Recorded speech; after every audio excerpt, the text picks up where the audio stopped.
TG Geeks, episode 240, September 23rd, 2019. What was that about a Chinese finger puzzle?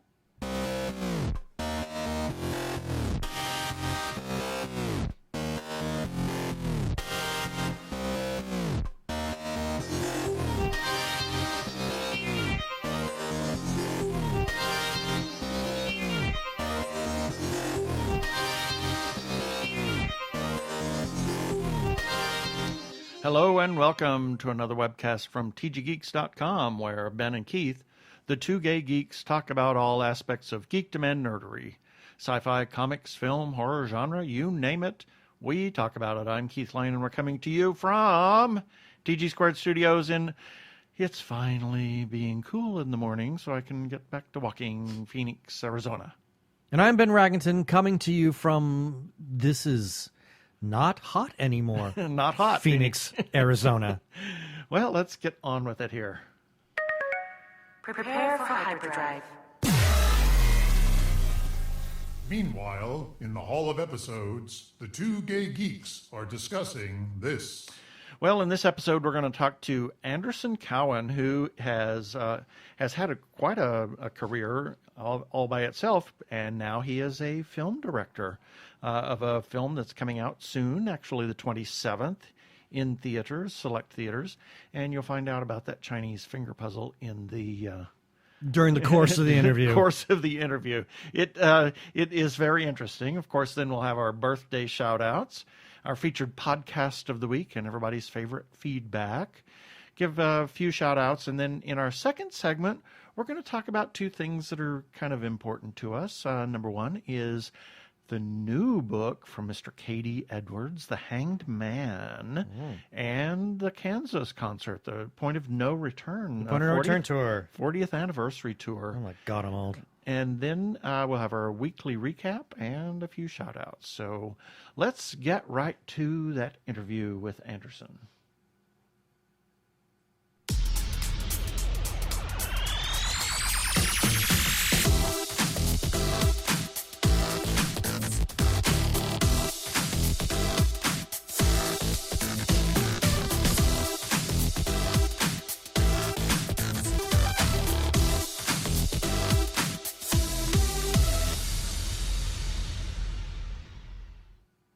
And this time we welcome to the mic Mr. Anderson Cowan, filmmaker. Hey. He's been known for a number of things, so welcome to the show, Anderson.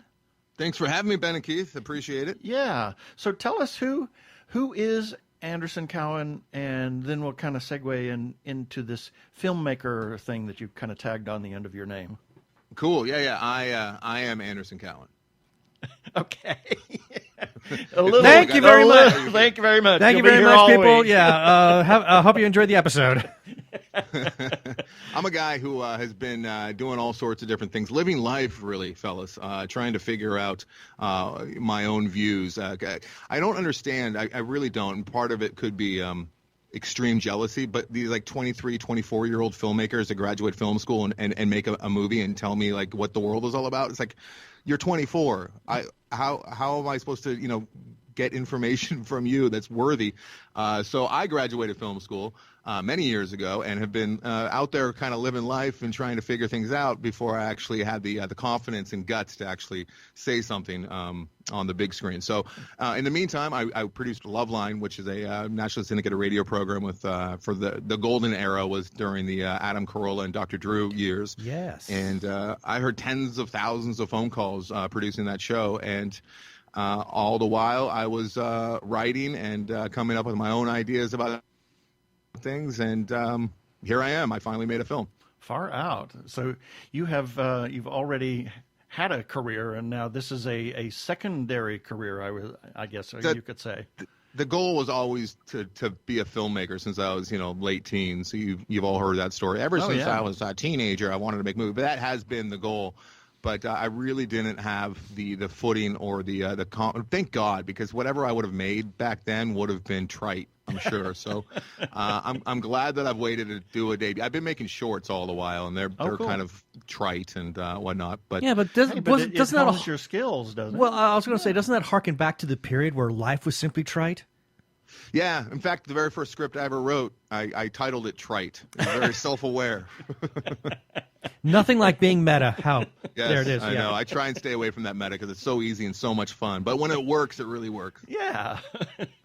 So tell us, and you did you do a Indiegogo or a Kickstarter or anything for this Yeah, film? I did or a Seed and Spark. I've been cultivating this film-loving audience for over 10 years now. With I do a number of shows, which I'll talk about later, but a couple of them are movie-related, and I finally got something down on paper that I thought was cheap enough to be able to raise the money to be able to do entirely on my own without, going through some more traditional means of finding money, which I've heard nightmare stories. We've all heard the nightmare stories of, you get funded for a movie, but then they have a bunch of ideas on how they want it. I realized once I started writing groupers that I'd finally come across an idea that was probably going to be cheap enough that I'd be able to raise the money all on my own from my own audience, rather than going to more traditional routes in studios, because I knew with groupers it was very obnoxious, very over the top, and chances were that if I got some traditional funding, if people were putting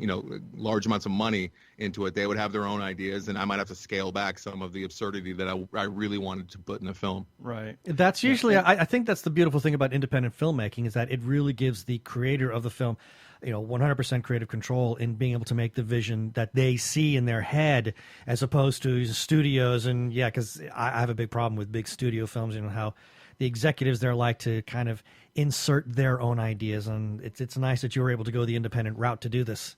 Yeah, and if I do get fortunate enough to make the next one, this is the first one in a trilogy that I'm calling my Comeuppance trilogy. Oh, cool. And if I am fortunate enough to make others, I'm willing to, get more money and make some compromises along the way. But I wanted to make at least one with, strictly my vision. Well, Absolutely. hopefully, if this does as well as we hope it will do, then maybe the studios will take a look at it and say, okay, maybe he does know what he's doing. Let's leave him alone. Exactly. Yeah, maybe he has spent enough time away from film school and learned a few things out there in the real world to actually have his own voice, hopefully. Exactly. And that's why we support independent filmmakers. Sometimes we've found that some of the best films are independent films, not the big studio films. Not to say that there haven't been great films made by big studios, but there have been more films that we have seen that have real heart and soul and messages in independent filmmakers. And For sure. Because it's what they are making. That's what they're trying to do. They put their heart and soul into it. As well as their pocketbook. Exactly. And then never make another movie again. And that's been said too. Independent filmmakers, why do they only make one film? Because they've put themselves completely in hock and all their credit cards. Bankrupt. And they don't have any money to make another one. They are flat broke. I hope my wife never hears this. Okay. So tell us about this film. You've called it Groupers. So that is an unusual name, and even more so from the blurb that we've seen about it, and that we've what we know about the film. So tell us about the film. So the film, it's a lot about hypocrisy. It's a lot about group mentality and the echo chambers that we've all been hearing so much about over the last few years, and those people that think that they're right, and they surround themselves with like-minded people, so they get emboldened and they really believe that they're right. And I wrapped it all around the guise of homophobia and homosexuality. And here's the setup. A young woman who's in grad school, she goes and she kidnaps these two high school homophobes, and she meets them at a bar, and they think they're going home for a threesome. But she's got other plans, and she gets them back into her van, and she overpowers them with a taser and driving the car recklessly, and knocks them out. And they wake up at the bottom of an empty pool. Oh, dear. And they're strung together, and she lets them know the deal. She's doing an experiment for her thesis paper, her thesis project in grad school, and they're going to be a part of her experiment, which is homosexuality a choice, which is something that they've been claiming to be. Turns out she's got a little brother in high school that they've been torturing for years, so that's where the plan came from. And they have to be gay for each other before she lets them go. That's the jumping off point. Interesting. Wow. Okay, this is a fantastic idea. I have, and so what I'm really most curious about is when coming up with a story, why, and not that I'm complaining, I like it, why did you decide to choose on this? Well, the germ of the entire idea came from one of my shows where it's kind of free for all, kind of like you guys, go off on tangents and talk about whatever at times on your show. Mm-hmm. I have a show that's entirely that, called The After Disaster, and I just brought up, very innocently, guys, I brought up Chinese finger traps. I'm like, what happened to those Chinese finger traps? Where do they go? I used to see them all the time when I was a kid, and I haven't seen one in like 20 years. And then my co-host, who's got a bit of a dark mind, he immediately said, oh, what if you put two, I think I can say penises. You just did. Well, you did. He's like, what if you, I just thought of a great torture device. What if you put two penises in a Chinese finger trap? And then I immediately thought, what if they're both homophobic? And the only way they could get out of the Chinese finger traps is the way you get out of a Chinese finger trap. And it was absurd and it was ridiculous. But I realized, oh my God, I kind of like this insane idea. And I immediately changed the subject because it was a public show. I didn't want to talk more about that. And I went home and I started writing it that night. And 6 weeks later, I had a rough draft, which was all about these two homophobic bullies who had to be gay for each other. Wow. Interesting. That is fascinating.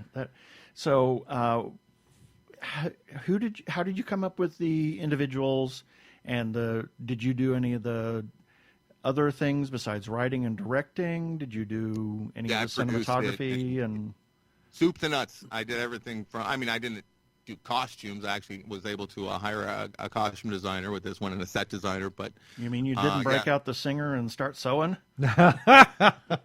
I practically did that with all the shorts. I mean, I did craft service when I was doing the shorts. I was about to say that. I was about to make the joke. Oh, did you do craft services? Okay, well, there takes a steam out of that.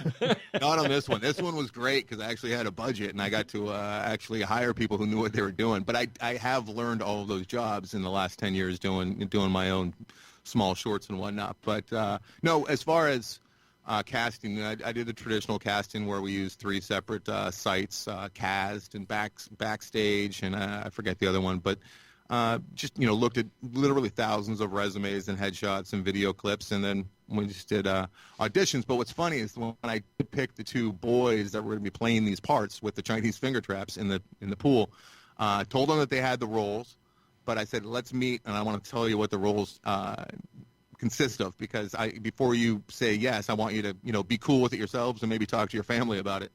And they were both great. They were both fantastic. And Pete and Cameron, they're just great to work with. And they both talked to their parents, and their parents were cool with it. I mean, they're young 20s. It's not like I'm working with children here, and I don't think that would be legal. Right. So, where was I going with that? I have no idea where you're going with this. But I was also very tasteful in it. I mean, we never see manhood or anything. We do see a Chinese finger trap a few times, and we understand what's going on inside that Chinese finger trap. But I don't go hard in the paint, as they say. It didn't get explicit. No, there's no need for that. Yeah. No, I mean, I think you can always play theater of the mind and just show just enough for the audience to kind of figure out what's going on. Because, I mean, one of the smart things about filmmakers, a lot of them, is that they realize their audience is smart. They don't need to show anything that's just outright, in your face in order for them to get the joke.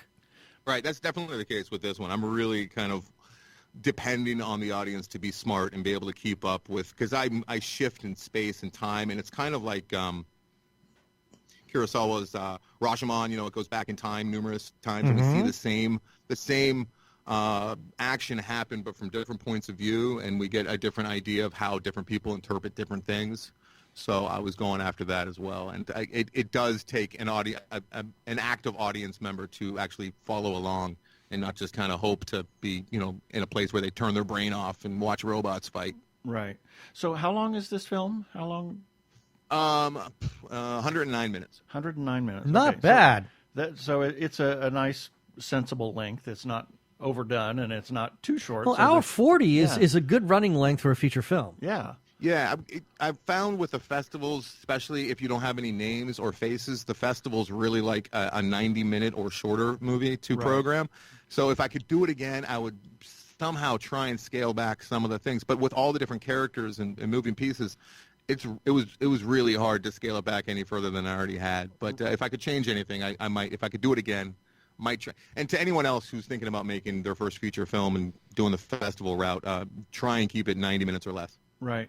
And that was my next question is, did you do the film festival circuit, and how was that received, and all of that? Yeah, I'm still not sure exactly how those festivals work. I don't know if anyone really is, but yeah, I just targeted the big ones, the ones that, you know, if you get in, you can do something with it. And right. I found that people either are really responding to this movie and they really love it, or people just don't get it. It premiered at CineQuest up in San Jose, which was like one of the top 10 festivals in the country. So that was where we started, and people seem to be very receptive, and they really enjoyed it. But then, you know, there's the other side of that, and I met an older woman. She was probably early 80s, who came out to see the movie, and she tracked me down in the lobby after the movie, and she said, hey, I really like the acting, but I just didn't get it. And I realized at that moment that I did not make a broad comedy. It's not for everybody. Right.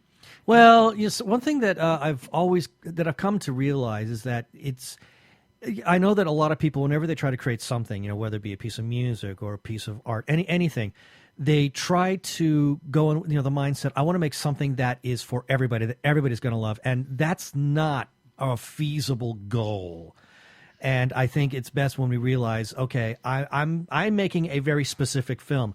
This is going to appeal to, you know, however broad an audience it is, but it will not appeal quite to everybody. I don't think anything. Maybe E.T. can appeal to almost everybody, but I mean, most everything is going to be, especially nowadays, everything's like narrow casting. We don't really broadcast anymore. Everything's niche, right? I mean, there's so many choices, so many options out there that you got to kind of, I wrote this thing honestly for myself, which is a big no-no. You never want to do that. You always want to have a particular audience in mind. But I figured I might be able to get away with it because I do watch so many movies, and I do have such a particular taste in movies, and I know that there's a lot of people with similar taste to mine. If I stayed true to myself and made a movie that I like, I know there's an audience that likes the same movies I do. So that's how I did it. Yeah, and I'm going to say something. I heard a musician once say this, but I think this goes across the board, and that is there are two ways to make something, your way and the wrong way. And I like that. And I think, you know, making something that you would watch, I think actually is more genuine, because now you're really going to be pouring your heart and your soul into making a kind of a film that really has some kind of meaning for yourself. I mean, and yes, obviously there are going to be people out there that will appreciate your kind of mindset. I mean, we just saw recently a most bizarre zombie film that I know is not going to appeal to the masses. You know, and I know that when the director made it, that he was making it purely for himself, and yet he made a movie that is going to be, you know, it may not be a monster hit like E.T. or something like that, but it will have resonance with just the right people. So I think making a movie that you really appreciated for yourself, I think it allows you to create something that will have its own sense of honesty to it. As long as you're not into really, really, really niche stuff, right? Well, it's not like really out there. Well, that's true. If you're not fringe. Yeah. So but yeah, that's the hope. The hope that, you know, that it gets some traction, and you know, maybe a bit of a cult hit because it is its own thing. And in covering movies that I for my shows that I do weekly, my favorite kind of movie is a small little movie that I had not heard about, but I read a blurb or something, and I just kind of discovered it on my own, and then get to tell my audience about it. And that's my favorite kind of movie. And I'm hoping that if I lived in a vacuum and I stumbled across Groupers, that would be one of those movies. Oh, cool. So this film premieres, or not premieres, Well, but set to open in LA. Being released. Yeah, theatrical release and official release. Yeah, on Friday, September 27th in Los Angeles. Any particular theaters, or is it just a set of theaters? It's going to be the Lemley Music Hall, which is it's kind of a theater that a lot of independent film goers are aware of that's out here. Right. I've been seeing movies there for 20, 30 years now, so it's kind of a cool dream come true for me. Yeah, we've been to the theater. It's kind of a nice theater. So that is really cool. And then there's potential expansion to other cities later, depending on how it goes there, or yeah. L.A., Chicago, New York, Atlanta, Washington, D.C., and San Francisco are the 5 other cities. And it's one of those things where, we got to hit a threshold by September 24th for it to screen October 1st at 7:30 in those cities. So hopefully I can give you guys the link, and if people are interested in seeing a movie like they've never seen before and come early to the party for this one, I'll give you the link, and they can see where to get those tickets. Cool. How did you manage to get distribution for this? I see it's being distributed by Global Digital Releasing. Is that correct? Yeah, that was a ton of hard work. Once you get done with a movie, then the real work begins, and I learned that by doing that. And I also heard a lot about that beforehand too. So once the film was finally done, I let out a sigh of relief, and then I rolled up the sleeves and just started turning over every stone I could find, and hitting up a bunch of. I went to the American Film Market, which is a giant connection thing that happens out here in every November. Mm-hmm. And that's where I found my producer's rep who wanted to take the movie on and introduce me to all of his distributors. And we got 5 offers, and Global Digital Releasing, they were the only distributor that really kind of had the same vision I did, which was potential for a bit of a cult following for this one. Cool. So, I guess if people want to learn more about this film, I mean, we already said it's going to be coming out Friday, September 27th. But if they want to learn more about it beforehand, they can go to our website at tggeeks.com and see the press release that we ran for it. Shameless plug there. But are there other social media sites that they can go to in order to learn more about Groupers? The film have a website, etc.? Yeah. GroupersTheMovie.com has the trailer and the cold open. The first 3.5 minutes of the movie are on there. I open up with a oneer where it goes through an entire bar. It's I think it's close to 2 minutes uncut, which I wanted to open up with a bit of a bang, where she meets the 2 homophobes and lures them back to her van. And so that's GroupersTheMovie.com. And then I do weekly shows, the Film Vault and CinemAddicts. Those are both movie-related shows. And I started doing something 13 weeks ago now, which is called I've Got a Movie to Make. And every week I spend 20, 30 minutes talking about the process of making this movie, as well as what's going on in real time, whether it was the creation of the poster or distribution or the release dates that are coming up, all that stuff. I just kind of by myself talking to a microphone. And people have really seem to be responding to that as far as, the other side of the movie making process. Cool. So, and just one little side thought. Now that this movie has got distribution, it's gonna be seen all over the place, hopefully. I mean, do you have anything else planned in the future for yourself? Other ideas that you're playing with, other feature films or even short films that you're going to be looking at? Yeah, my whole idea is always to move upward. So now that I've done the shorts, now that I've done a feature, now the next step is to make a bigger feature. And like I said, I wrote this one so that I can make one of the other ones that I already wrote. And there's 3 of them in total. This is the first one. And I targeted homophobia with this one and homophobic jocks with this one. The next one, the goal is to make the next one, which is called Battle at Skunk Skull. And that one is another comeuppance movie, and that one's about pedophiles, and that's my target there. And you get to see pedophiles get their comeuppance, which is a lot of fun. And then the final one that I'm hoping to make, which is a very big budget, but that's big game hunters that I go after. We get to see big game, the type of guys that spend $100,000 to go shoot a giraffe in the face. Those guys, I don't like those guys, and I wrote a script where they get their comeuppance. Cool. Wow, you're about to become the next Michael Moore of the fictional world. Yeah. Don't call me Michael Moore. How dare you? So, do you have any social media like Facebook, Twitter, Instagram for the film and/or you that you want to share? Yeah, guys. I shouldn't admit this, and I'm behind the. I'm terrible at social media. I think because I talk into the microphone for 4 separate shows every week, so. But I am Anderson Cowan, Cowan. I'm on all the platforms. I just don't post as regularly as I should, but I always have updates there and stuff. Cool. Well, that sounds great. This has been a fascinating interview. And I look forward to seeing the movie. I look forward to seeing it in the theater. And yeah, I hope you guys like it. I can tell you this: when I was writing it and casting it all the way along up until, making it, I was a little bit like, who am I to be making this movie about homophobes? Now, granted, when I was in high school, I got beat up a lot. I wore makeup. I was a giant Duran Duran, Depeche Mode, The Cure fan, punk rock fan, and I wore makeup, and I got beat up a lot. So I do understand what it's like to be bullied for sure. But as I was making this movie, I'm like, would this be more what should I be gay to be making this was my question.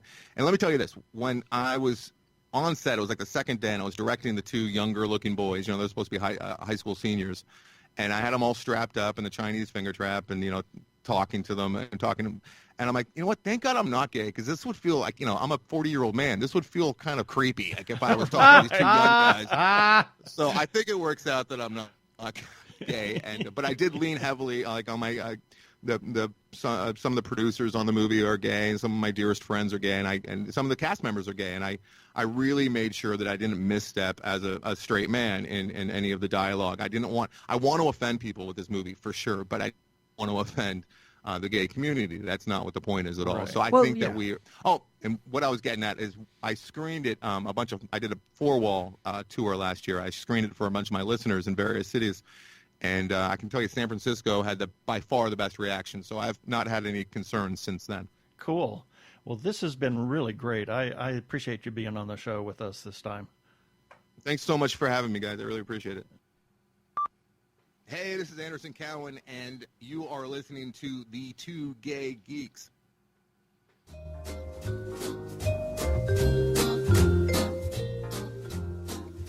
Well, that was quite the fascinating interview. It was. It's very interesting.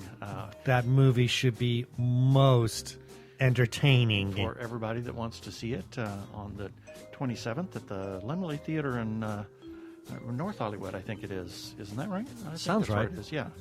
And here's a few selected birthdays for September 23rd through September 29th, 2019. September 23rd, Bruce Springsteen. The boss. I remember way back, I was at Oklahoma State my first year, and a friend of mine turned me on to Bruce Springsteen. He said that he had been to a club in New Jersey, and when Bruce Bruce was getting his start. Still doing the club scene and whatnot, and everybody just went nuts. So, well, having seen him in concert, I can understand why now. I did a number of years ago. And the man, every single number that he does, that he performed at that show, was a showstopper. Yep. Also on the 23rd, Anthony Mackie, Ray Charles, Mickey Rooney, Cam Fidel, a Facebook friend, Josh Tarnowski, and Rhonda Moore, a.k.a. Roe, who writes for us occasionally.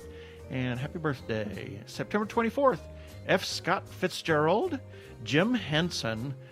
Actually, F. Scott Fitzgerald, as we all know, wrote The Great Gatsby. And he actually wrote that while he was still in Paris. He was over in Paris during the war.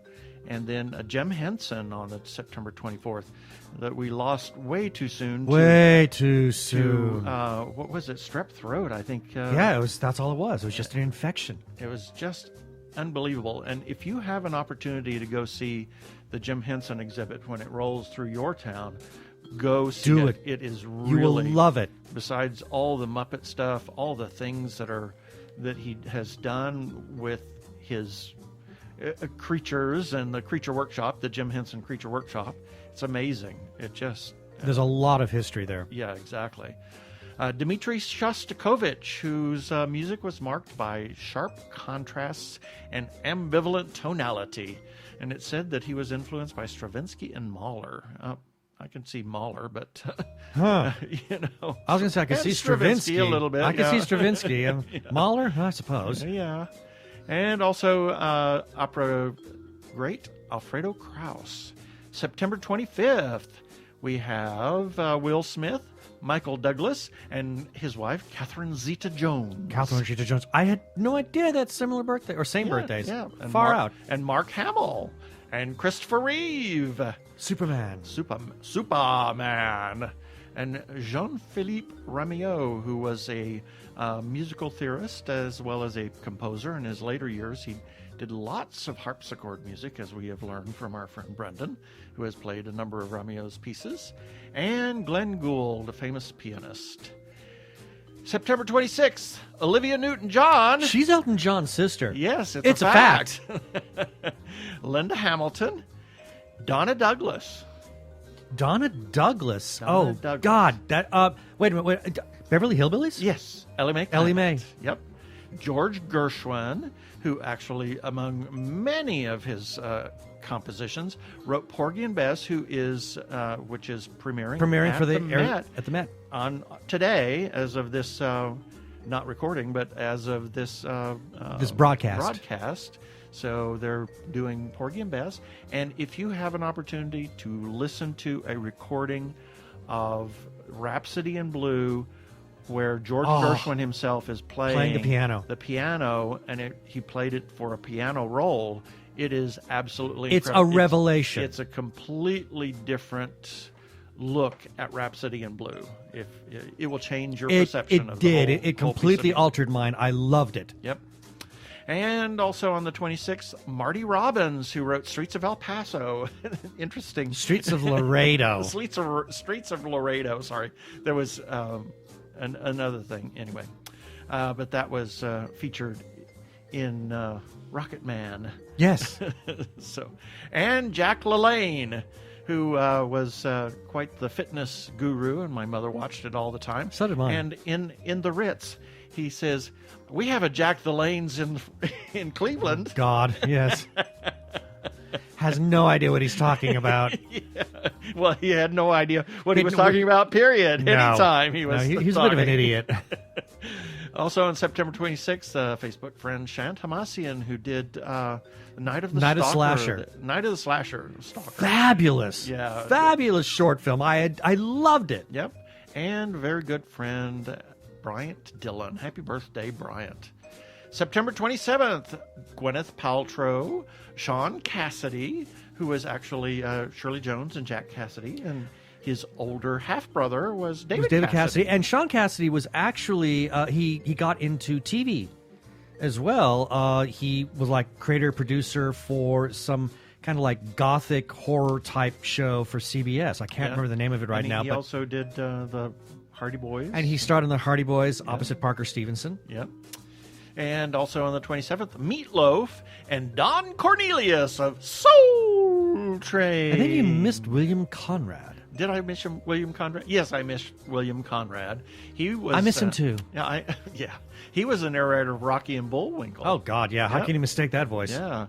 And as I was going to say about Don Cornelius when we toured the Paramount Studio. God. Oh my God, they still had set. It's still there. Well, I don't know if it's still there now, but it was when last time we were there. Oh my God, the set for Soul Train. You would not get me to stand on that thing. No way.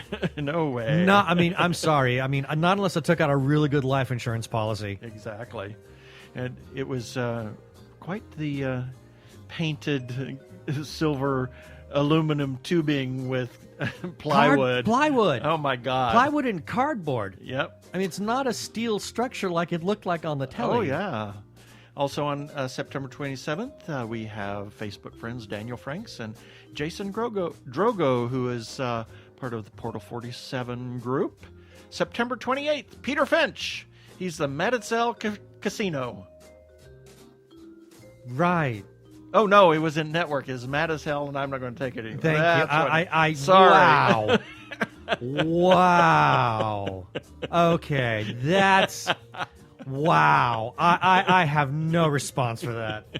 Well, that's how that casino, the name of that casino, it sounds like you're saying mad as hell, but it's mad as hell. I see. Okay. Up north in Arizona. Moving right along. Also, Moon Unit Zappa and Ed Sullivan. Oh my God! Really what big an institution! shoe. Really big shoe. And he was introduced the Beatles to the United States.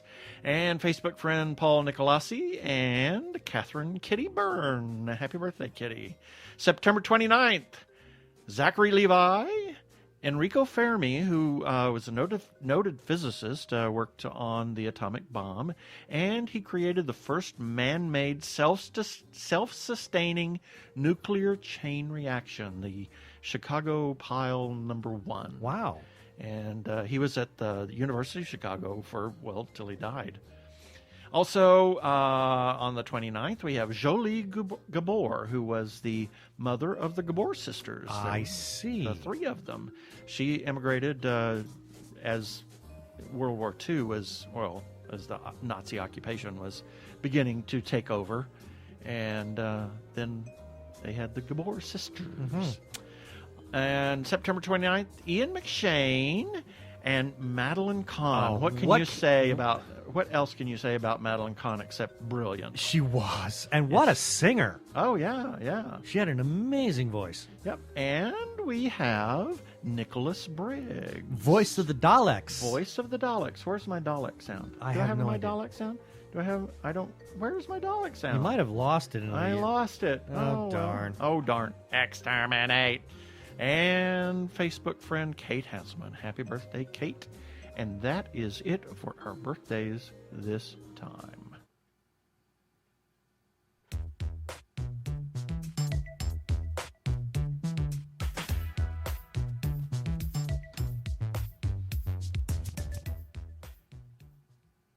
Hi, I'm Michael Chan. I love to talk, I love to eat, I love to talk and eat, and lucky for me, my good friend Nightingale Nguyen loves to do all that too. That's why we started our little podcast called Talking with Our Mouths Full. Every 2 weeks, we introduce you to a new place to grab some grub in or around our great city of Toronto, which we believe has some of the best eats you could find. And while you're listening to the sensual sounds of us biting into delicious food that excites our taste buds, we chit-chat about all sorts of stuff ranging from nerdy things like comics, video games, and movies to more serious topics like education and online intelligence. So, why don't you come join us on Apple Podcasts, Google Music, Spotify, or wherever else you listen to podcasts. Oh, and stay hungry.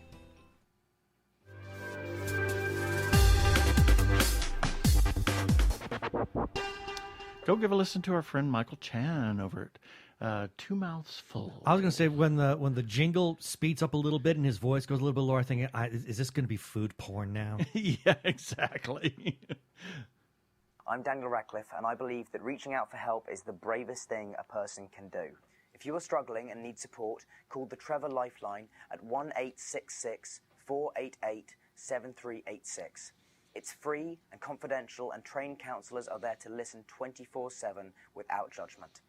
To learn more about the Trevor Project's life-saving work for lesbian, gay, bisexual, transgender, or questioning young people, go to thetrevorproject.org.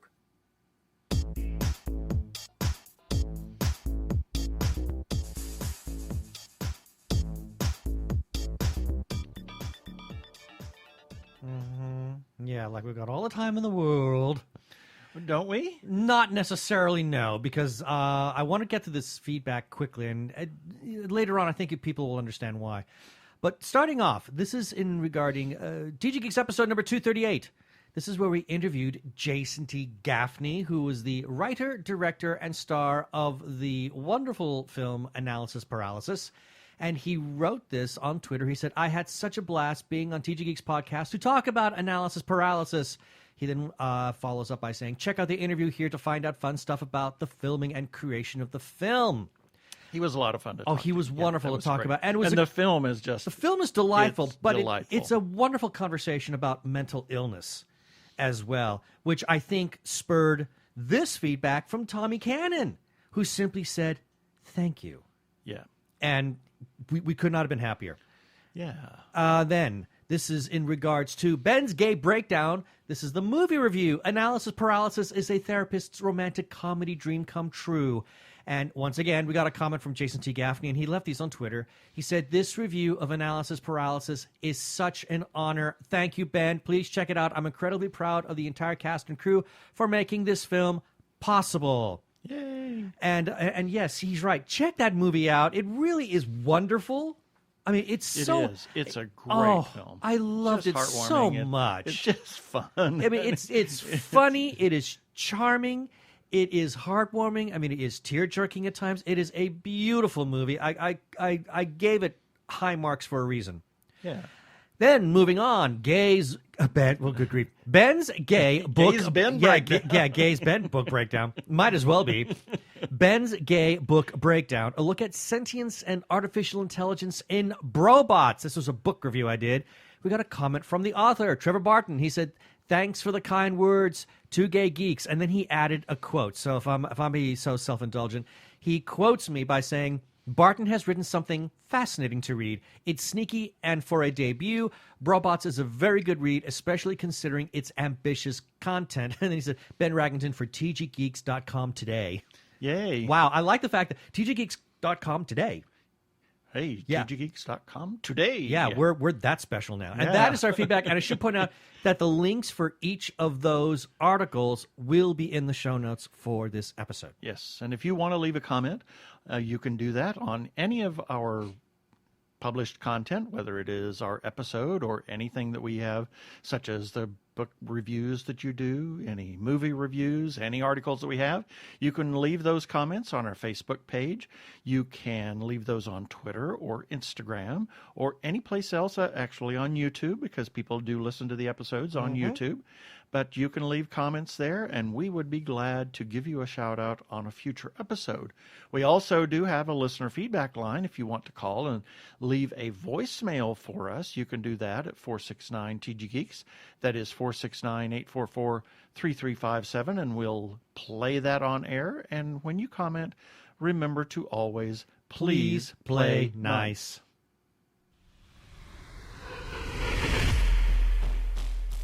Well, darn it, I didn't look and see what we have coming up next week. I think we have something interesting. Of course, we have something interesting. Always have something interesting, but I can't remember exactly who we have. A lot of in things the are lineup. sort of in flux right Yeah, now. we've got a lot of timely things that are going on. We have a lot of things that are timely, but there's a lot of, we keep getting things that are timely. Yep, exactly. So, but we'll have something fascinating, so keep listening. If you are in transition or have already transitioned and are in crisis, or you know of someone in crisis, there is a special hotline just for you. The hotline is provided by translifeline.org and staffed by specially trained counselors who are transgender themselves.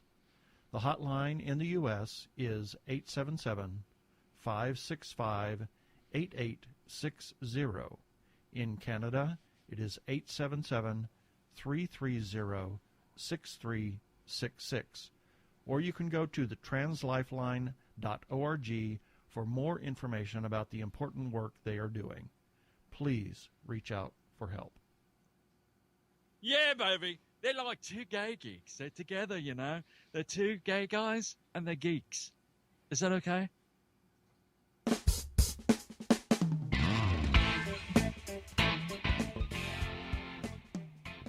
Well, we got a couple of things we want to really hit on quickly here. We have some time for this conversation, and Yeah. I really wanted to talk about this. Earlier this week, or last week, I suppose, by the time you hear this, I ran a review for the new book by Katie Edwards, The Hanged Man. It comes out in December, but we got an early advanced reading copy of it. Oh, my Lord. Keith and I both read it. We both finished it the same. We finished the thing in under 48 hours. Yep, we received it, what was it, Friday? It was late Friday. Late Friday. We put it on our iPads, and then... I think we got like chapter 1 or chapter 2 done Friday. By Sunday evening. Like 7 or 8 o'clock, we were done with the book. It's an incredible read. We practically did nothing else that No, we weekend. didn't do anything else. I mean, we did what little we had to do. In fact, it was getting so late Sunday evening that it was like, we need to have some dinner, but what... It's getting late. I don't want to finish stop reading. this book. I Can't don't stop reading. Can't stop reading this book. And I think that already starts to give you, listener, a sense of what we thought about it. Now, again, my review is out there, and I'll have a little bit more to say about that. But I really want, honey, I really want your take on this. And of course, this will be non-spoilery, but you've had some really good points that you've made with me on this book. So I thought it was great. The character development of some of the other characters was really good as well. Yes. The some of the little things that we learn about some of the other characters was great, and the fact that it's urban fantasy, or is considered urban fantasy, but it kind of ventures off into the horror element. Does And it ever? It just kind of slips over there, and it's oh but my gosh, really you're reading a smoothly. horror story, But it's and it not keeps jarring. you on the edge of your seat, Oh. and then it slips right back into the urban fantasy, and wow, I was riveted, riveted. Mm-hmm. You know, it was just the whole story was incredible. Some very endearing moments, some things that just really touched me. Yeah. And I loved it. It was a great second book. It is equally as strong as the first book, and I'm glad you said that.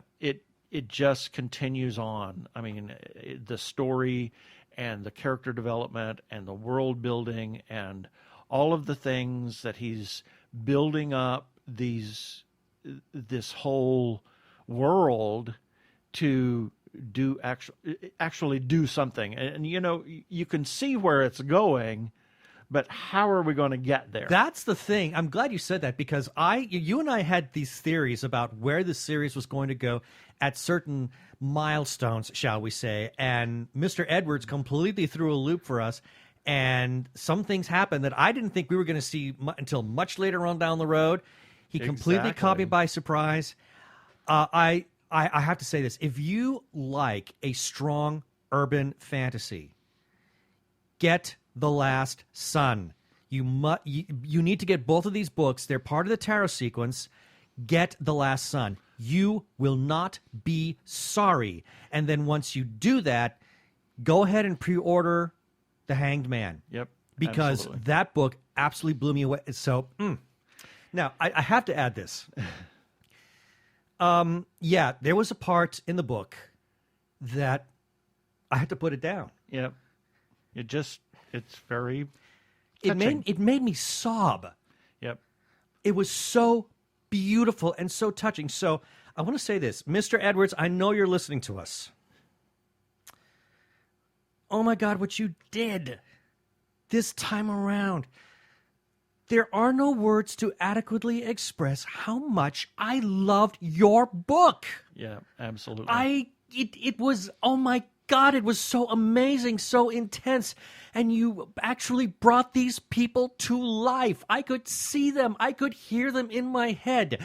Not just the primary characters, but some of the secondary characters and the way you developed them. I mean, you have shown to me that you're one of the most intelligent writers out there today. You are so incredible. I love your work. I love you, man. You're a great friend of ours now.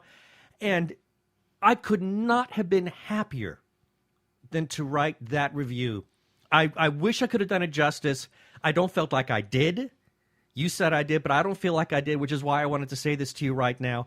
What you wrote was, oh my God, it in my mind, it was a masterpiece. It was perfection. So, ladies and gentlemen, get these two books. I guarantee you, you will not be sorry. And follow him on Twitter too, because here soon he's very active. He's very active. He's also preparing a little short story that was only supposed to be it was supposed to be a short story. Turned into a novella. Now it's turned into a novella. Yeah, he hopes to have that out by the end of September. And the whole thing finished. It's called The Sunken Mall, and it takes place between the first two books. Exactly, and you'll get a little more character development and some funny episodes. So escapades of the group. I know, I can't wait. And it's not just a lighthearted madcap story. I mean, he threw a nice little monkey wrench in there, and because we've got like the first 3 chapters, I think, and it ended on a cliffhanger for us, and I'm like, okay, Mr. Edwards, I need to know how this finishes because you're killing me now. Yep. So check him out on it's KD Edwards _ NC. There we go. Yeah. So follow him on Twitter, and then you'll get that free of charge. Yes. When he releases it. Absolutely. And now, just the other last Thursday night, we got to see probably my favorite band on the planet. I have loved this band since 1977 when I was introduced to, actually 1976, when I was introduced to a little song called Carry On Wayward Son. The band is Kansas. Yep. And they were doing, as Keith said at the beginning of the show, this was their 40th anniversary of their big multi-platinum album, Point of No Return. And they played a bunch of, unusual songs for the first half, and then they closed off the whole concert by playing the entire album from top to bottom, all the way through in perfect order. Yep. It was a great concert. I really enjoyed it. I enjoyed watching the band members have a good time on stage. They were really having fun. Yeah. Especially the new keyboardist, the new keyboardist. Tom Breslin. Oh my gosh, he was having a great time. The man was animated. He was great, and he's oh god, the stuff that they played. I was kind of edgy. Well, not on edge, but I was on edge on two of the numbers because they are like ridiculously complex. And even Phil Ehart said in an interview that one of them, it's like the whole thing is rhythmically built upside down, and he's like, I don't know how the heck we managed to record it, and yet they performed it, and it sounded amazing. Yep. I mean, the entire show was fantastic. The audience was really into it big time.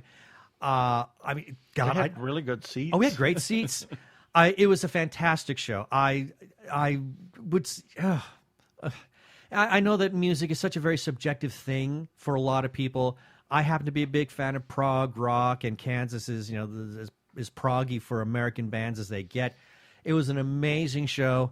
I hope that, well, I think that they're poised for even more greatness because they have new members in the band now, and they still have two originals, but everybody else is, from really, really new to, join the band within the last 30 years kind of new. So I think they still have an incredible future ahead of them. I know they're working on a new album that I believe is supposed to come out next year. So I am really jazzed for the future of the band Kansas. Yeah. And we are supporters of independent creators, whether it's filmmakers, comic book artists, writers, or others.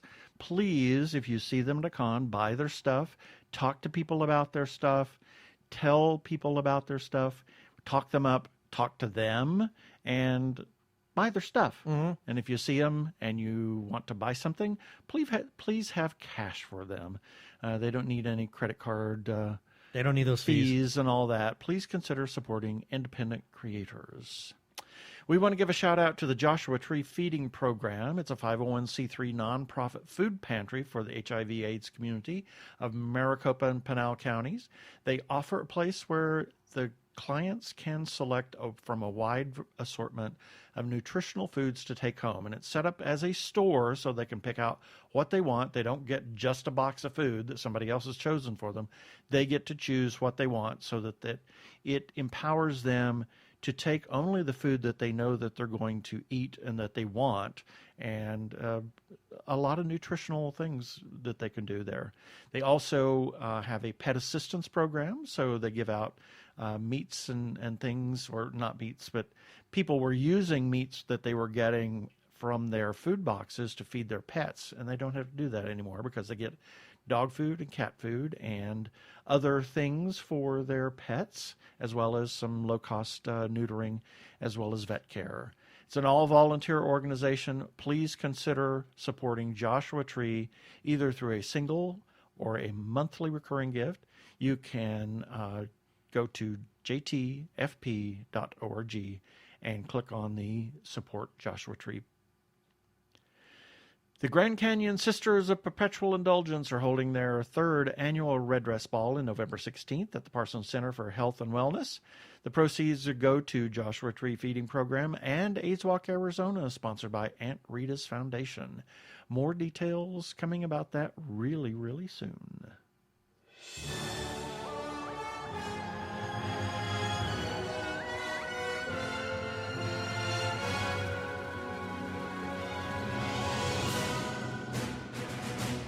And now Ben has our recap of what we ran this last week. Starting on Sunday, September 15th, I wish it were November, Dr. Zombie Monster Family Physician number 66. I just want to say one thing really quickly about Tommy Cannon. Dude, you're a machine. Holy cow. Again. You're amazing. Yes. I watched you, again, at CocoCon, and the guy's fast and imaginative. I mean, the man, he really is, I think he's highly underrated. He's an amazing drawer, animator, artist. Then, Monday, September 16th, TG Geeks episode number 239. On Tuesday the 17th, Ben's Breakdown. A lovely and bittersweet reunion of old friends at Downton Abbey, the movie. Then on Wednesday the 18th, Ben's Gay Book Breakdown. The magic and excitement shine brightly in The Hanged Man, which we were just talking about. And then we have a couple of press releases. Thursday, September 19th, the movie Raising Buchanan in theaters, September 27th. And it played at the Phoenix Film Festival. It was a winner, and it won Best Arizona Feature. If you please see this movie, if you're in Phoenix, see this movie. The Shea Harkins Shea 14. Go buy tickets. It's going to be playing for a week, twice a day. Check it out. It's so much fun. Great. It is film. so much and fun. It's locally made. Everybody's local. It's just an incredible film. Loved it. Also, the series Dark Web, now streaming on Amazon Prime Video. And we're going to have a review for that. Oh, that's right. We've got an interview coming up. An interview with Michael Nardelli, and that will be coming up soon, and we're going to have a review of it here pretty soon, too. That's true. Also, on the 19th, Fright Rags Friday the 13th releases include 3 from Hell, Creep Show, and Haunt. This is merchandising. Yeah. Then on Friday the 20th, News Sushi number 80, Morsels of News from Japan and Beyond. And then... That was from Hamish Downey. Downey. He is another machine. Oh, my gosh. Hamish, you have done an incredible job with your News Sushi and your additional pieces of 5 questions. I know. With. Hamish, you are amazing. How you have time to do any filmmaking is beyond me. Exactly. But you are... As well as have a real job. I mean, you're fantastic. We love you. And then on Saturday the 21st, Apocalypse Later International Fantastic Film Festival announces the film lineup for 2019. Also, the Scottsdale International Film Festival kicks off opening night with Oscar buzzworthy film. Yeah. And that is what we ran this last weekend. Each of these will be in the show notes for this episode at tggeeks.com. Thank you very much. Find all the entries on the Facebook page as well. Please visit and comment.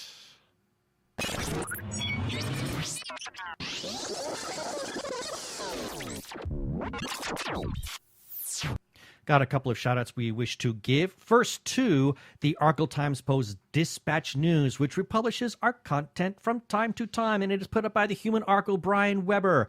You can find the Post Dispatch News by finding him on Twitter, and you can find him by searching at Arkle.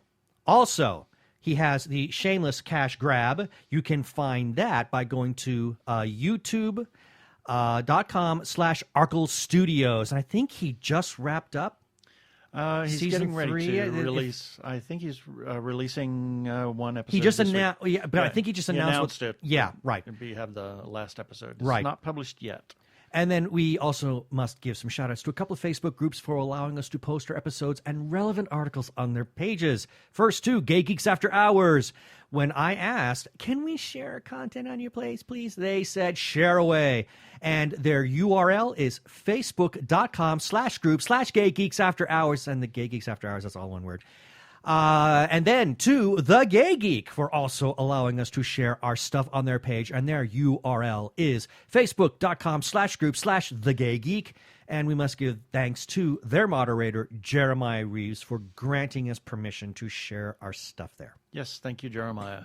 And last but not least, we can be found on Spotify, TuneIn, Stitcher, as well as where other fine podcasts can be found. Also, check us out on Krypton Radio at 3 a.m. and 3 p.m. Pacific Time on Tuesdays and listen to their other content, their 24-hour geeky internet radio station. Please rate us and review us on iTunes, and don't forget to subscribe to our YouTube channel.